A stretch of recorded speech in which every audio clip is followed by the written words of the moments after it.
for entertainment purposes only. Topics discussed are related to weight loss, diet, and exercise, and the views expressed by the host and guests are based on their personal experiences. The Weighing In with Patrick podcast is not affiliated with WW International Inc., and the content presented is not endorsed by nor should it be considered representative of the official views or policies of WW International Inc. This podcast does not constitute a counseling relationship and does not offer mental health or medical advice. Always consult with your physician or healthcare professionals before making any changes to your diet or exercise routine.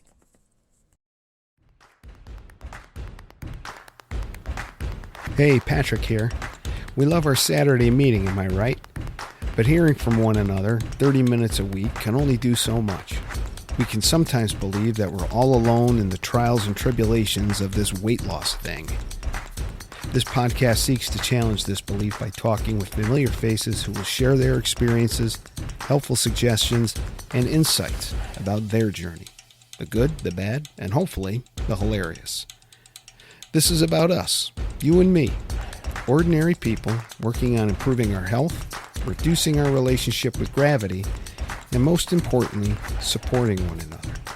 Welcome to Weighing In with Patrick, the meeting after the meeting podcast. Compared to most of my friends, I felt huge, but now when I look at it, I looked more average. I've often thought that she did me a real disservice, because if I could have not been on a diet, I probably would have developed better habits and probably wouldn't have struggled as much. But it put such in the forefront of my mind at such an early age that it's made me diet conscious my entire life, where I think a lot of kids go through that pudgy stage and then they slim out. Yeah. So this week's featured Rock Hill WW Tri-Mate here on the Weighing In podcast is our very own Kathy Mason. She is from Detroit, Michigan, and Kathy is a WW lifetimer. And during our conversation, it's a two-part conversation, by the way, so this is part one. She shares about, among other things, her family history, being weight conscious from an early age. She talks a little bit about willpower, the magnetism of peanut butter. I really think she's a one-of-a-kind person. And I'm grateful that she accepted my invitation to sit and chat following last Saturday's WW meeting on October 5th. I really hope you find this conversation as interesting as I did, and I think you'll find Kathy as interesting as I did as well. So, enjoy.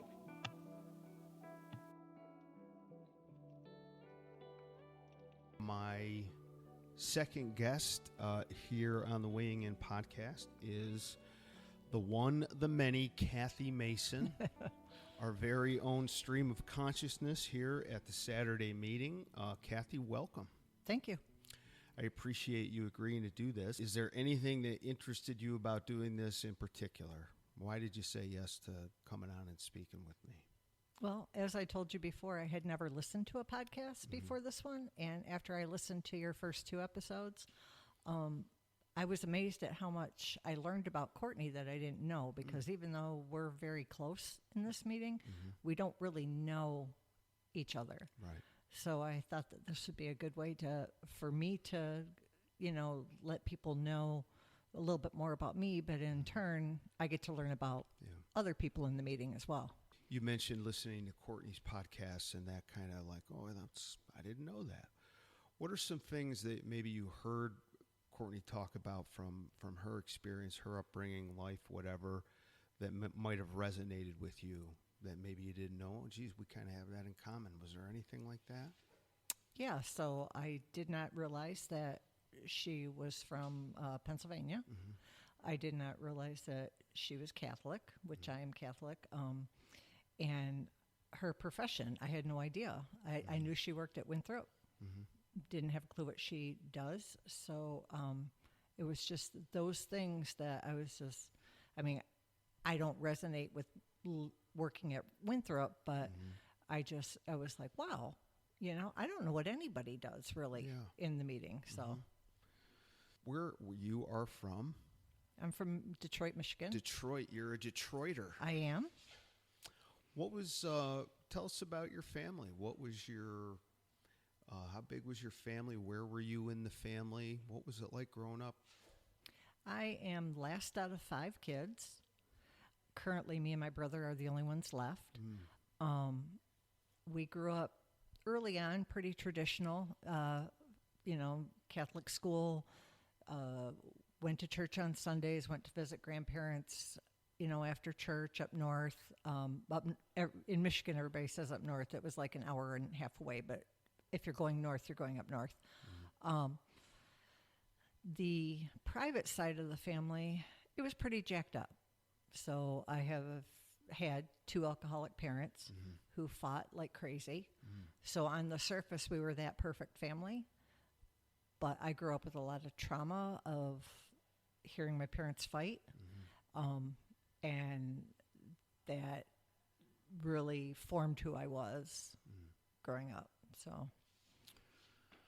So you were the last of 5. How many boys, how many girls? 1 boy, 4 girls. And me and my brother are the only ones. The 2 youngest are the only ones there.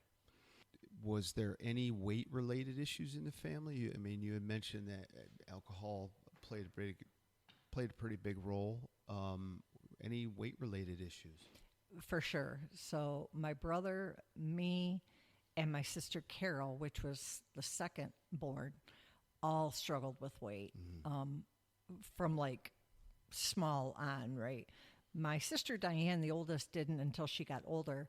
And then I had one sister in the middle that she was the only one in the family that never had to worry about weight. Could eat whatever she wanted. I don't know how she got the lucky draw, but yeah, she was smaller whole life. But like my mom put me on a diet in 5th grade. So, I've been battling. I've been on enough diets since I was probably 11 years old. Yeah. When you look at Kathy in 5th grade, did you see somebody that had a weight issue? Not as much as I thought so at the time. At the time I thought, compared to most of my friends, I felt huge. But now when I look at it, I looked more average. I've often thought that she did me a real disservice, because if I could have not been on a diet, I probably would have developed better habits and probably wouldn't have struggled as much. But it put such in the forefront of my mind at such an early age that it's made me diet conscious my entire life, where I think a lot of kids go through that pudgy stage and then they slim out. Yeah. So what were some of the, like, how was it presented to you? Was it blunt? My father would just kind of come out and tell me, you're fat, so how did it get presented to you? Not at that age. It didn't get, it was just you. So I had to go to Sears and get the husky pants. And my mom was like, you're overweight and I'm going to put you on a diet. And it was frustrating because, she made your plate. That's all you ate, but yeah, she never called me fat. My dad later in life did. My dad was more of the blunt one, but yeah, it was just, it was almost like, other than when I wanted an extra snack, like after dinner or something, and she said, no, you've ate enough. That's the only time I really felt like I was on a diet, because she controlled everything that went in my mouth. So I didn't think about it really, but I dropped a ton of weight for that age. Did either one of your parents have weight issues? My mom had a thyroid issue, so she battled with weight almost my entire life. So my dad, not so much. He had one point when I was very small where he gained a whole lot of weight, but then he dropped it almost immediately. So, do you remember how? So he used to, I remember when we were living in this house, we had a basement, he would go up and down the basement stairs like 20 times every night. That was his exercise. And I don't know, all I remember them telling me, because being the youngest one, was that he was pre-diabetic. And he lost enough weight to where he didn't have to worry about that. I don't even remember what he looked like at that age, so I don't know if they caught it, if the doctor caught it early or what, but he dropped it and moved on and never had a problem since. You mentioned that your mom had a thyroid issue Mm-hmm. and battled that most of her life. How, if at all, do you think your mother's own personal issues with weight impacted how she talked to you about weight? I think I don't really ever remember her talking to me so much about weight as just because I lived with her and I ate what she ate. I do remember I do remember being in like 5th grade, and your parents will say, go in my purse and grab $5 for the newspaper guy or whatever. Right. And I saw candy bars in her purse. And even that young, I was like, you hypocrite. We can't have them in the house, but you've got them in your purse. What do you think that was about? I think she closet ate. I think she was trying to set a good example for us. And I mean, she, so if she wanted something like chocolatey, she would do it when we weren't around, but we went to school and she didn't work when we were real young. So I don't know why they had to go in her purse, but she hid a lot of things. Yeah. I mean, you're talking about, she'd take me to the zoo and her pop, in quotation marks, was wrapped in tinfoil. I later found out that's because her pop was alcohol, was beer.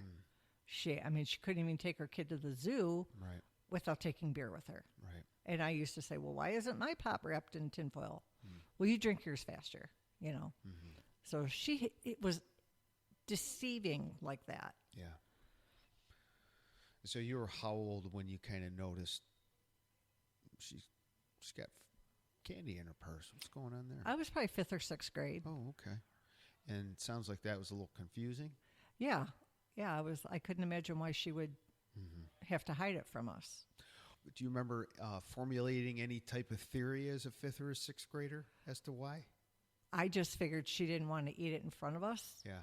And so she's a grown-up. She can do it. Yeah. We can't because we're kids. Yeah. I mean, I was frustrated with her, but I mean, I didn't, back then, most kids didn't question their parents. Yeah. So that's what she did. I just accepted it. Right. What does your dad do for a living? He was a fixture builder. So he used to make fixtures that the car parts would be cast off of. Did he seem to enjoy it? Yeah, he loved it. He loved that work. Yeah. Did you know their parents? No, but all but one of my grandparents were passed before I was born. I only knew my mom's mom. Do you know if they had weight issues? I don't believe they did. Okay. Now, my dad's mom was very short and very round, but she also had 18 children. Yeah. So, and they were like one right after another. So I don't know how you could. We can cut her some slack. Yeah, yeah. Now, you had mentioned that 3 of your siblings have passed. Yes. Okay. And did they pass due to weight? No. Or weight related? Mostly alcohol or drugs. Okay. So appetite in one form or another has been a kind of an ongoing issue in the family. Yeah, I can relate to that. Yeah, I would say any kind of how do you say it when you're addiction? So my mom used to tell me I could be addicted to anything. I'm addicted to peanut butter. And she told me that at an early age. She would say, you're addicted to peanut butter. No, her. She was addicted. She's addicted to everything because so she openly admitted that she had an alcohol addiction. My dad never did, even though he did have one his whole life. So I used to say that too. I used to be like, I'm addicted. I could be addicted to anything. That's why I've always had a strong sense of willpower as far as alcohol, because I'm deathly afraid of being in that part, inheriting that part too, because I know I could do that too. Every one of my siblings drank and drank to excess at some point in their life. Right. You used the word willpower. What did you mean? I know that I can't. I know my limitations with alcohol and with food now, thanks to Weight Watchers. That there's certain things I can't control, so I just stay away from it. I see. Do you remember ever talking to any of your siblings about weight-related issues? My sister Carol. So my sister Carol and I were very, very close. She's 10 years older than me, or was 10 years older than me. And we joined Weight Watchers together. We did Richard Simmons together. We've done it all together. She had a weight issue from very early on, just like me. So, yeah, her and I used to talk about Weight Watcher things all the time. Right. You said you first got put on a diet when you were in 5th grade. Yes. I think. Mm-hmm. Was it 5th? Yes. What did that diet look like? Do you remember? It was just smaller portions. I see. So, yes, she didn't make special food for me, but She was going to control your intake. yeah. So she made my plate, where before we would just, serve ourselves like most families at the dinner table, Right. But yeah, she actually, and my mom was really good about, you didn't get seconds at our house. So soon as the plates were made, before she even sat down to eat, the leftovers were put up and in the fridge. And as far as your peers, elementary, high school, did weight ever play a role in whether or not you felt socially accepted? Yes. Tell us about that. So it started pretty early on. So my maiden name was Dazer. And the kids used to tease me, the Daisy Daisy Bicycle Built for Two song. They used to sing that and in a mocking way, like I needed both seats. And then in high school, I went to a high school, unfortunately, that if you were in a popular group, it meant you were like a size 2 and below. If people, like a normal size person, normal weight and all that, that was considered heavy. So it's almost like, unless you were waif-like and teeny tiny, it was really hard to carve into that group, I'd say. Right. What did your group look like then? I had a very small group. So I just had a handful of, I was incredibly shy in high school, and I know a lot of the Weight Watcher people, I find that hard to believe. I find that to be a complete exaggeration. I don't see how that can be possible. Yeah, I know. I've changed. Something happened when I turned 40 and I don't care anymore or something, because I literally would walk down the hall with my head looking at the floor. I didn't talk to anybody. If I didn't have like one of my 5 core friends in a class, I didn't say a word the entire class time. I didn't participate. I sat in the back. I didn't want to draw any attention to myself. It made for not a very good high school experience. Yeah. I did not enjoy high school that much, Sure. the time in school. So my best friend was about the same weight as me, and we're still best friends to this day. But yeah, most of my friends were around that kind of. I mean, looking back, the old thing of I wish I was as fat now as I thought I was back in high school. Yeah. In high school, I probably weighed what I weigh now, but in my high school, that was considered fat. So I didn't hang out in the popular group. It was all grouped in so you had your stoners, you had your popular, you had your geeks. I really didn't fall into any group. Because I was so quiet, I've had a lot of people tell me they thought I was stuck up. I was just incredibly shy. Yeah. High school, not a lot of fun necessarily, but sounds like you had close friends.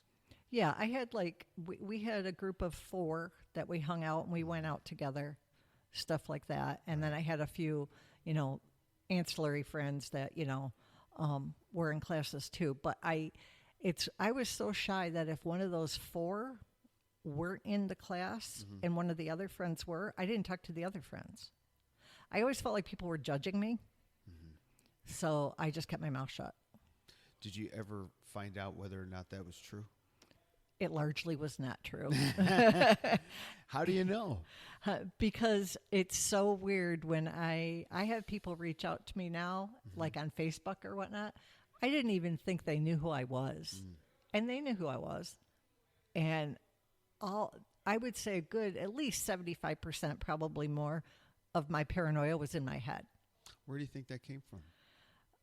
I think it came from, number one, I talked a lot in my family. So, and I was always told to, shut up, you talk too much, blah, blah, blah. And, I got to the point so much that when I was little and I needed to talk, I'd be like, I know nobody's listening, and I would keep talking. But so I just kind of had it ingrained in me. Nobody really wants to know what you have to say. And you discovered that it's actually not necessarily true. No, I mean, you've seen here, I can go into a group now of people that I don't know, and I'm fine. You seem very comfortable. Yeah. But it took till I was 40 before I could. What happened when you were 40? What caused the switch? I think I just got really comfortable in who I was. It's like I almost woke up and I thought, I don't really give a about what anybody thinks about me. And it's been very freeing. The people that you said reached out to you and were like, hey, yeah, you were so quiet, we didn't know what you were thinking. Like, it almost kind of sounds like the fact that you were kind of quiet during those years carried with it a sense of mystery to certain folks. And were they telling you, like, we kind of were thinking maybe we should try and hang out with you, but we just didn't know how to approach you? Is that what they were getting at?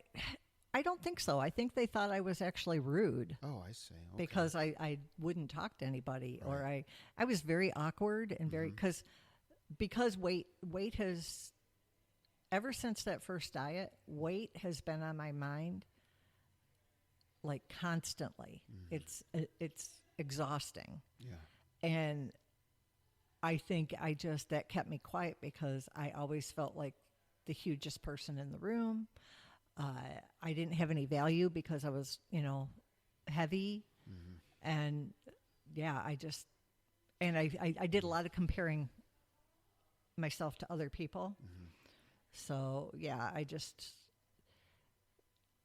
because I've also been around my core friends, and then people see my truth, because then my true self would come out, and it would be like, oh, you're, we like you. You're pretty nice. Yeah. I remember my brother-in-law. My sister and him were dating, and because I never had boyfriends really in high school, and he said to me one day, I was being all goofy at the house and stuff because I was in my comfort zone, and he was like, "You are so fun. I can't understand why you don't have a boyfriend," and that killed me. What do you mean killed you? Because pointing out that I didn't have a boyfriend, because I already felt like a loser. So that's what you heard was you don't have a boyfriend. That's all you heard. Yeah, of course. I took the negative part, yes. Right. So does that mean like during high school, no boyfriends? I had never had one that actually went to my school. So our area, we grew up, we'd cruise at night. So, I mean, there were 3 streets, Gratiot, Woodward, and Telegraph. And you cruised round and around and around, and that's where you'd meet boys. So I had one boyfriend when I was 16 for 4 months that I had met cruising. And then again, about a year and a half later, I had one for a couple months. So. When was your first serious relationship? My first serious relationship was with that first. I mean, I fell really hard, but I used to do that. So in my mind, that was we had talked about, after high school, we were going to get married, move to California, yada, yada, yada. So yeah, we saw each other every day for 4 months, Yeah. and he didn't go to my school. So Right. he used to pick me up from school because he was out of school. And yeah, so that was probably the first time my heart actually like opened up, and I was like, I had crushes and stuff, but Yeah. So when you were in high school, or maybe even earlier, like when you thought about what you wanted to do when you became an adult, what were some of the things you saw yourself becoming? before I realized that there was no, well, in my mind, there was no way I was going to be able to go to college. I didn't know about financial aid back then. So I figured if your parents didn't pay for college, that wasn't an option for you. And I knew that they were not in the situation that that was going to happen. But before I knew that, I had wanted to be a teacher at one point, and a writer. I've always had that where I wanted to be a writer. But yeah, once I kind of got aware of like how things work, I was thrown into a graphic arts class in 9th grade, and then I came back to it in 10th grade, and my teacher said, if you learn this skill, you'll be able to make a good living in anywhere you live. So I'm like, okay, that's my ticket. So that's what I went to it more because that fit my situation, not so much that that was like my passion. Right. Play any sports or anything like that in high school? No. So I wanted to play volleyball. The sun rose and set in my brother. Him and I were super close, and we're 4 years apart, and I just thought that he was the best thing ever. And I came home 9th grade, and we had volleyball. We were playing volleyball in gym, and I'm like, I think I'm going out for the volleyball team. And my brother said, don't do that. You don't want to be a jock. And I didn't do it. Why did he say that? Why do you think? I don't know, because at the time I just thought he had a problem with jocks, like sports people. Because my brother was a big guy. He was 6'1", and he was large in high school. But they always wanted him to play sports, and he wouldn't. He played guitar. He was more in the music scene, and I just figured he was against jocks. But later I learned that he had friends in every single group. My brother had tons of friends in high school. So I don't know why he said that. And I don't think he realized it would have that much effect on me. Right. I regret that I listened to him. But yeah, I was just like, oh, okay.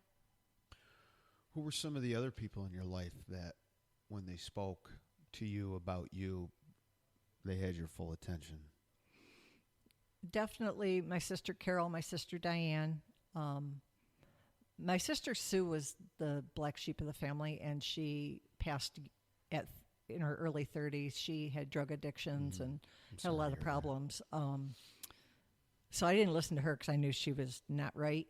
But yeah, my sister Diane and my sister Carol, definitely, they were, who I went to for advice. And what were some of the messages that they hoped you had received from them on the positive side? My sister Carol was always building me up. How? What would she say? She would always say, I look good, my hair looked good, my clothes were good, you're funny. She was very, she took me under her wing, and we'd hang out together. And so when she told me I looked good, I believed it. So you didn't try and argue with her? And I'm not suggesting you should have.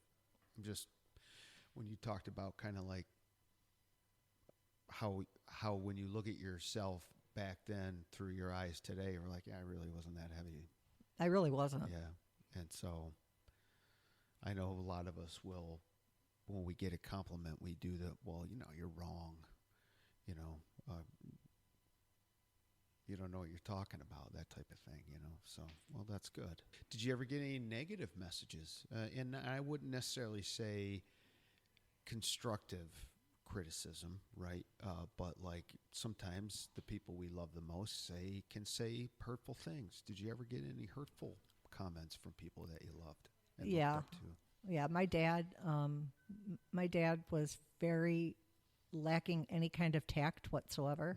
He said what was on his mind, and he didn't care who he hurt. And I loved my dad, but in 10th grade, I was probably like the weight I am now, and he was. Work was always an issue with him because in that area it was feast or famine, right? He was either working or laid off. And doing one of his laid off things, it was my parents and him had gotten divorced, and it was me, him, and my brother living in the house. And my sister Carol had moved back in. And I said, Dad, we need toilet paper.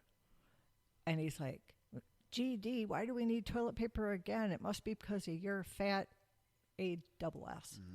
So You can swear if you'd like. Okay. We're adults here. And that next day, I started eating 500 calories a day, 900 on weekends. I lost 35 pounds in like 2.5 months. Went down to like 135 pounds. I'm like, I'll show him. And I was not healthy because I was not eating, anything close to a good diet. I mean, you can lose weight, but I was eating, a cookie for lunch. A little disordered. Yeah. So him and my sister Sue. My sister Sue was always very hateful with everybody. She was brutal to my brother. Used to tease him constantly because he was overweight. Because she was always a size 1. So she used to tease me for, just little snide comments and do you really need that? Do you really, should you be eating that type thing? And so, yeah, she was very hurtful.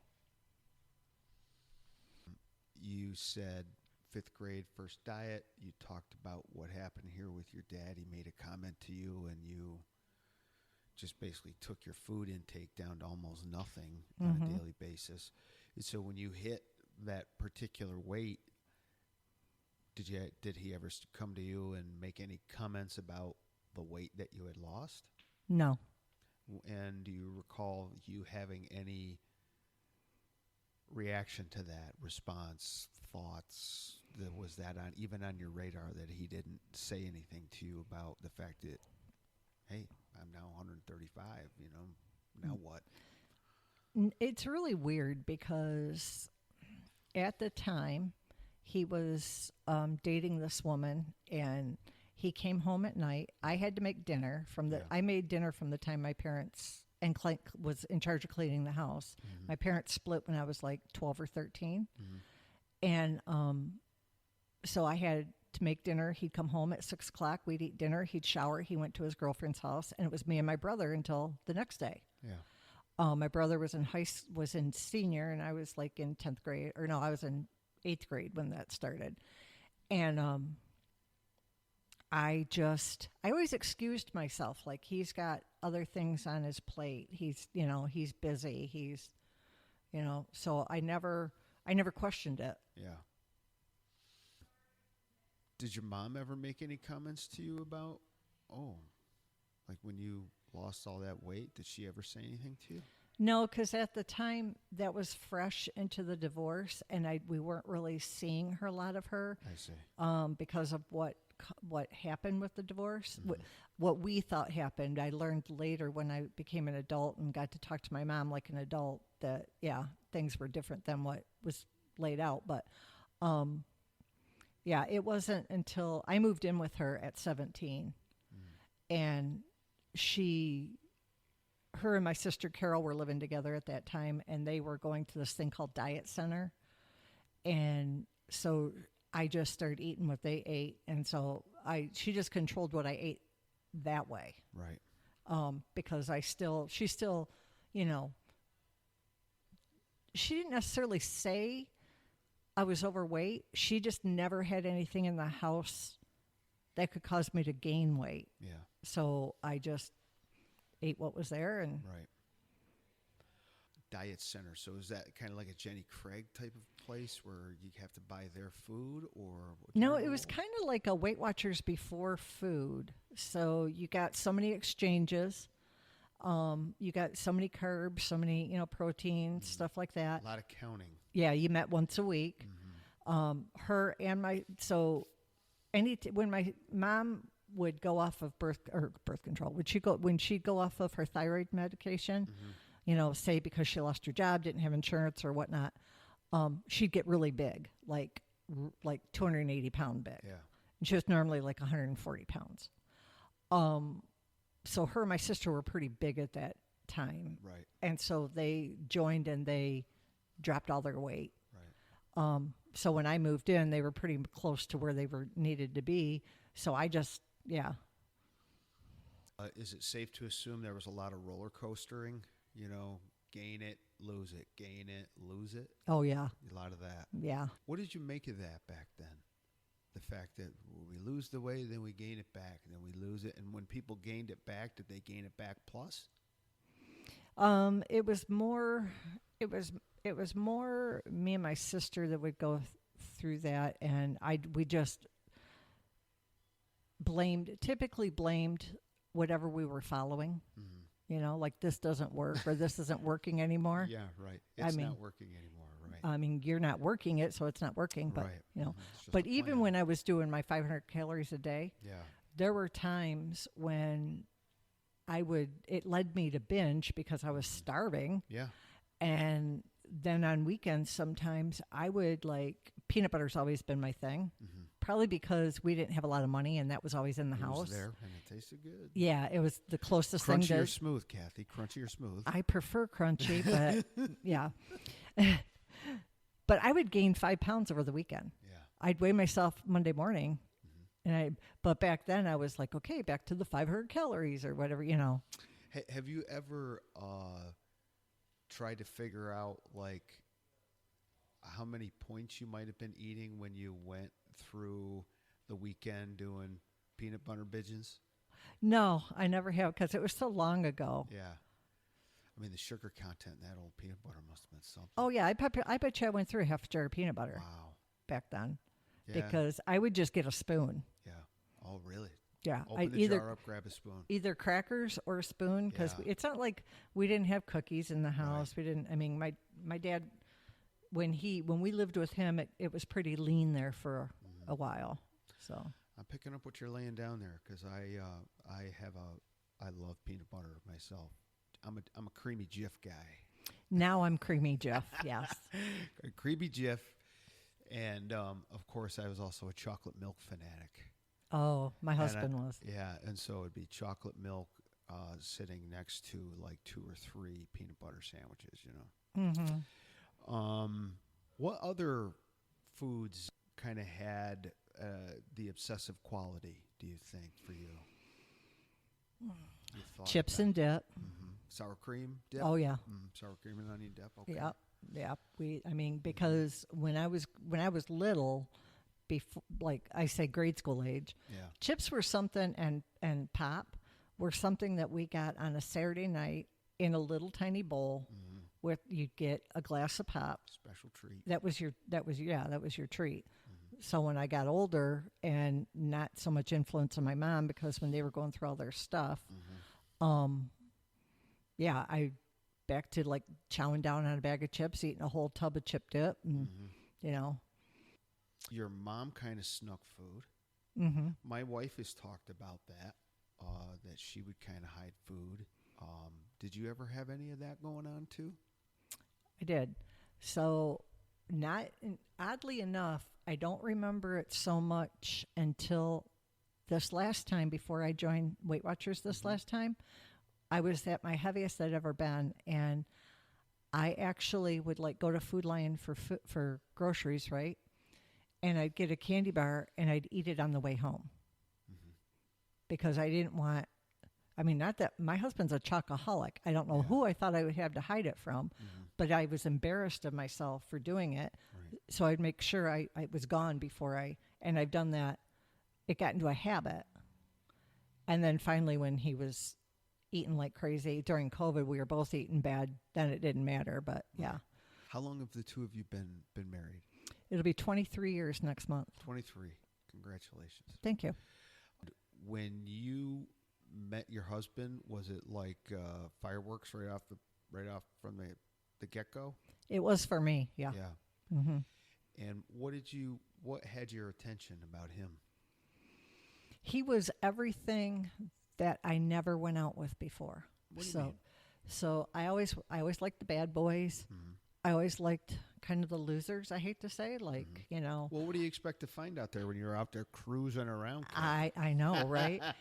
And I've always been a fixer, right? So I always went for the guys that needed fixing. And we met online, we talked, and then when we met for the first time, I was like, wow, this guy, he's an engineer, he's going to school, he's, smart, he pays his bills. I mean, I was not used to that. I was married for 17 years and I carried the weight of the work that whole time. Yeah. So this was like so freeing and it was attractive to me. I think I've heard you in the past mention that you just correct me if I am mistaken here. But I thought I've heard you kind of talk about how your husband has never, ever made your weight an issue. He doesn't tell you have to lose weight or he's disenchanted with your weight. That's never been a thing for him. Is that true? That's true. He does not care one way or another. He met me when I was heavy. And again, heavy was about 190 pounds. And I've lost weight and he's the only thing he's very, I've lost weight several times in the 23 years and I got to goal once before. I worked out like a fiend before and I got to a good weight. I was healthy. And I was eating healthy too. So It wasn't unhealthy, but he's not a real praiser either. So it's like, I love you no matter what. I don't have to, tell you that you look great now because you look great before, type thing. Which he doesn't get that. We need that, but yeah, right. So either way, you're not getting much feedback. Not really. I mean, now if I like put something on or something, he'd be like, "Oh, you look really nice," or "You look really good," But yeah, he doesn't. When he says that, do you respond to him like, "Is that so tough?" Like, do you ever say anything to him about that? No, I don't. But I'll just say thank you, dear, because I know it's just not. Yeah. Well, and honestly, he hasn't felt real good about his own self since COVID. He's put on quite a bit of weight, and I've been there before, and I know it's hard to praise somebody else when it looks like they got their shit together and you don't have yours together. Yeah. So I just give him, I can't change him. He's going to have to change on his own when he's ready. Yeah. And anything I do isn't going to help that. So yeah, Do you think he may ever come to you and say, "So what do you think I should do?" No. You don't think he would ever ask that question? No, because he thinks he knows exactly what he needs to do. He just doesn't do it. Right. What do you think's in the way for him? I think he's depressed. I think he's had chronic back issues most of his adult life. He's in constant pain. Yeah. He's got an electronic stimulator in his back, but they only works about a quarter of the time. Right. So I think he medicates with food. And you have stated that you work at Shutterfly. Shutterfly. What's that been like? How long have you been there, and what's that been like? It'll be 9 years in January. It's a good place. It's the culture is pretty decent. The people that also work there are what keeps me there.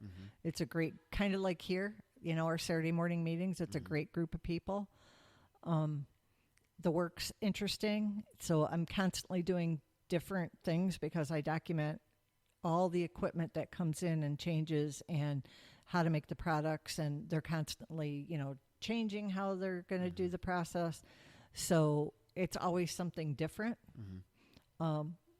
So yeah, the time goes super fast, and for the most part, I enjoy what I'm doing. Right. The only struggles I've had in the last, I'd say, 2 years is everybody's older than me now. I used to always be the young one. I've prided. You're older than everybody? Yeah, Okay. yeah. And I mean, my boss is like 40.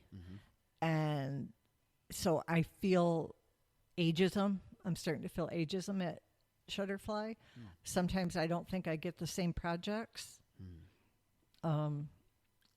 It may or may not be true. I don't know. But yeah, that's been a struggle for me. And knowing that I want to retire in a couple of years, it's almost like I know I'm not going to get much more of a raise. I know I'm not going to get a promotion because I'm kind of at the top of my pay scale. Right. So that's been frustrating. Right. But other than that, I still love the work, you know. So when you're crossing the threshold into the building every day, it still feels good. Yeah. Still like that feeling going in. That's good. How has, do you think, if at all, your job, your work environment, all that encompasses, how has that helped or hindered or maybe not even impacted at all your weight loss program journey? Well, as I've said time and time again, Shutterfly, they're called Shutterflies, people that work there. They like to do two things. They like to drink alcohol and they like to eat. And there's constantly food. Yeah. And I mean, just like Wednesday night, my boss sends a message and she says, I'm bringing lunch tomorrow. Everybody be there. You know, you don't know what you're going to eat.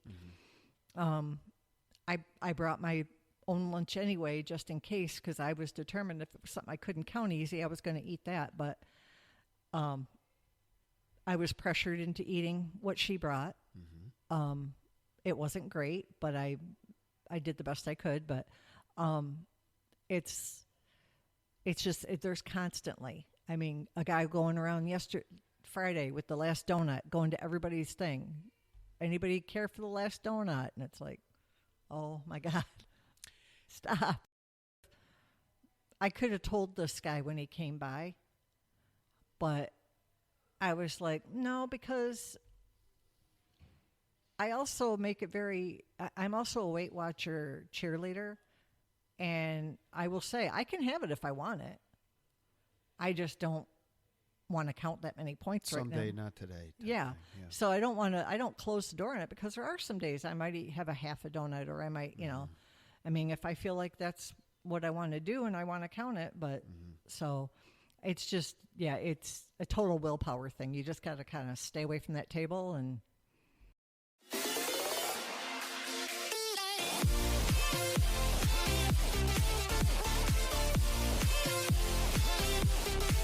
That was Kathy Mason weighing in for the last 45 minutes or so. I thought that was a great conversation with Kathy.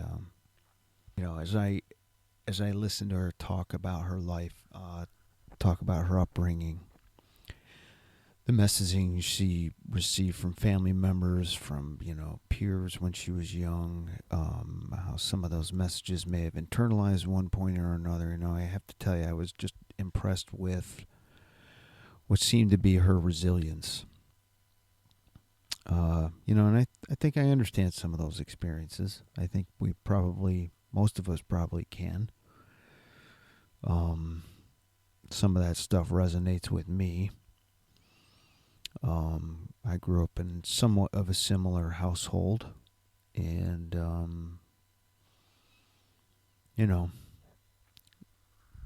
being exposed to some of those norms, probably had a lot of evenings or days that I kind of wish I were somebody else or somewhere else, right? And I think I understand how a steady diet, if you will, no pun intended, of how negative messages can, lead us into those murky waters of self-loathing. Kathy does not strike me as somebody who does that. And if she did that at one point, I don't think she does that in this day and age. But what I heard Kathy say, while she didn't say it explicitly, was that at some point, those messages probably didn't make any sense to her anymore. And, she did talk about how, when she looked back at some of those photographs of young Kathy, she doesn't see herself as having been overweight at that point. She probably didn't need to be put on this diet or that diet.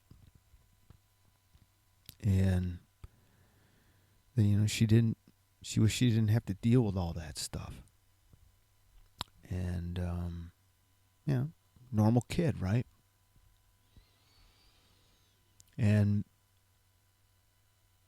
the weight consciousness has been part of her thinking for a long time, she said, And I think it's safe to say we all want to get rid of those chains that we're dragging around about our weight. We drag it around sometimes like Jacob Marley in A Christmas Carol, And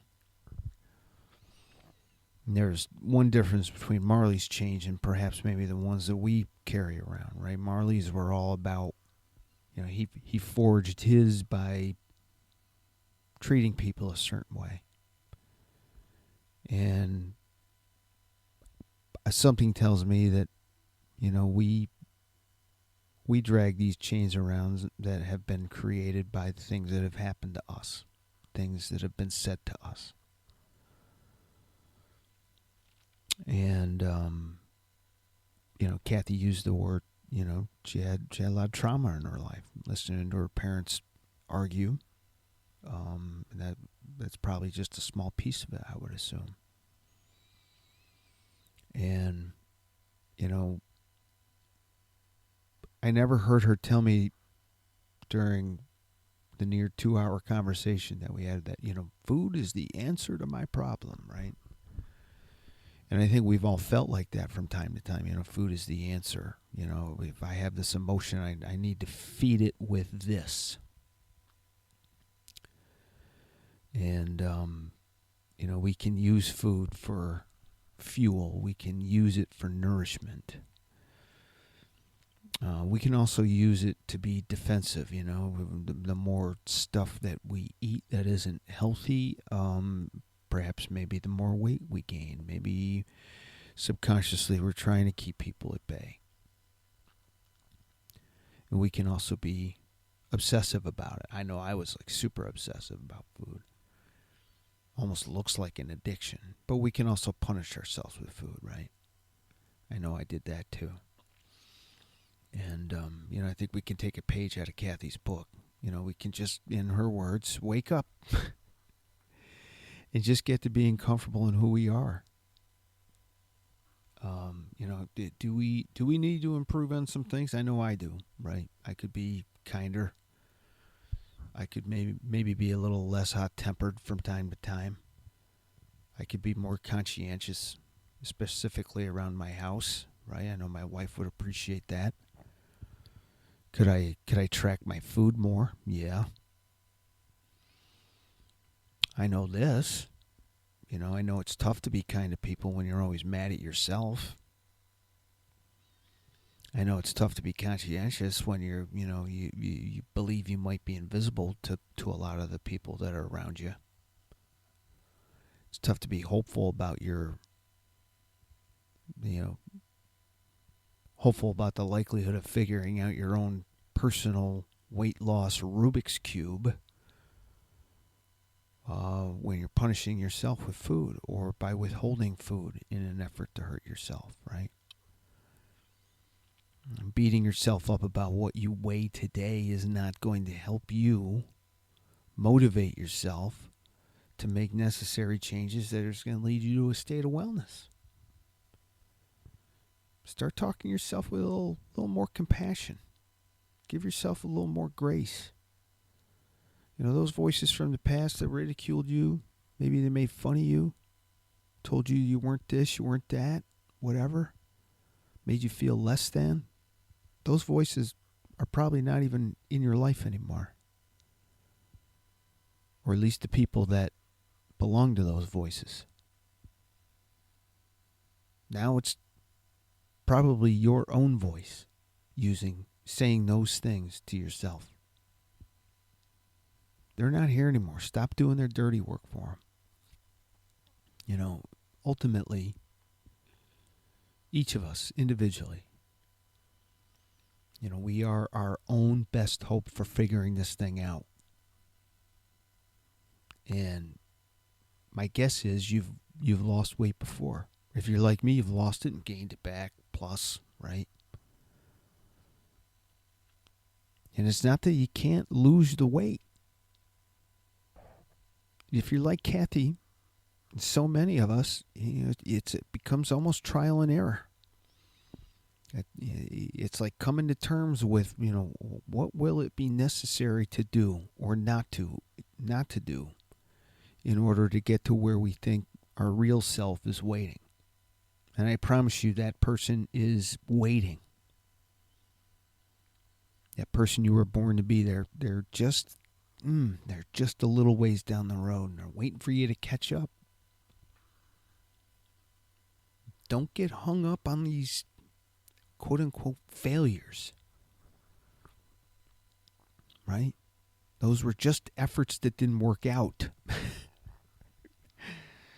To borrow from Thomas Edison. Right? Use those times when you thought you fell short. Just take a closer look at it. Get back into that headspace perhaps maybe that you're in and just look around. Where could you just make some adjustments? Don't get bogged down in what somebody else said to you. Right? I get it. Sometimes people can be really cruel. But practice this mantra from our friends in the recovery community. What you think of me is none of my business.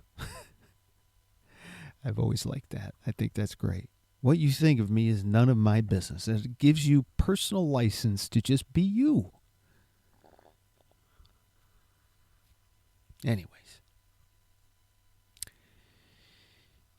This coming week, my darling wife and I are taking a vacation. We will be going away for about 7 days, sunning ourselves on a beach.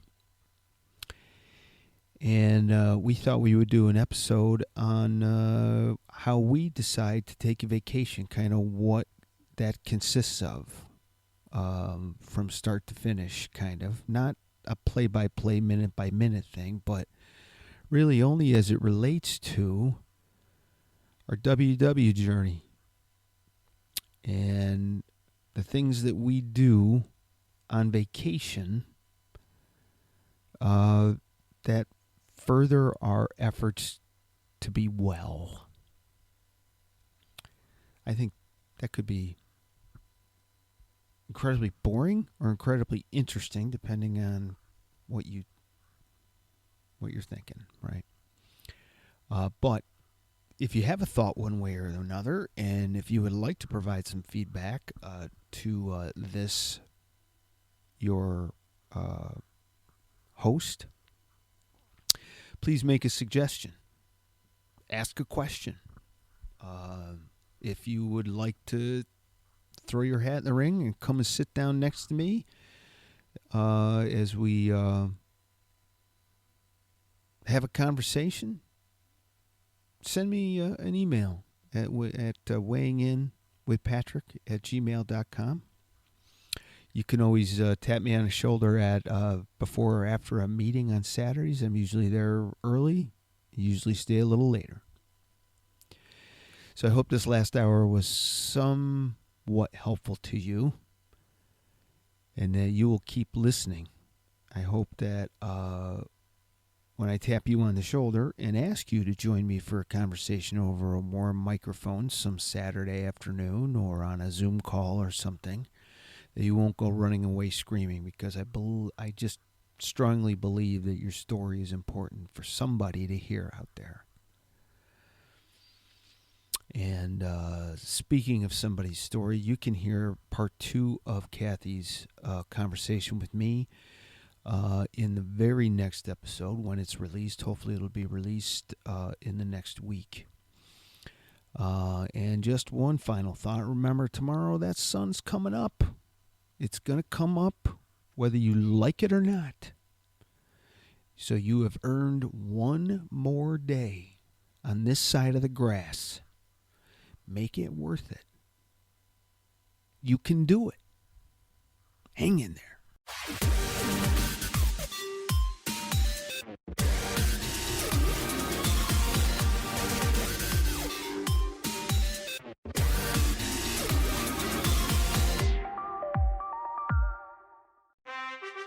Get out of there, Bear!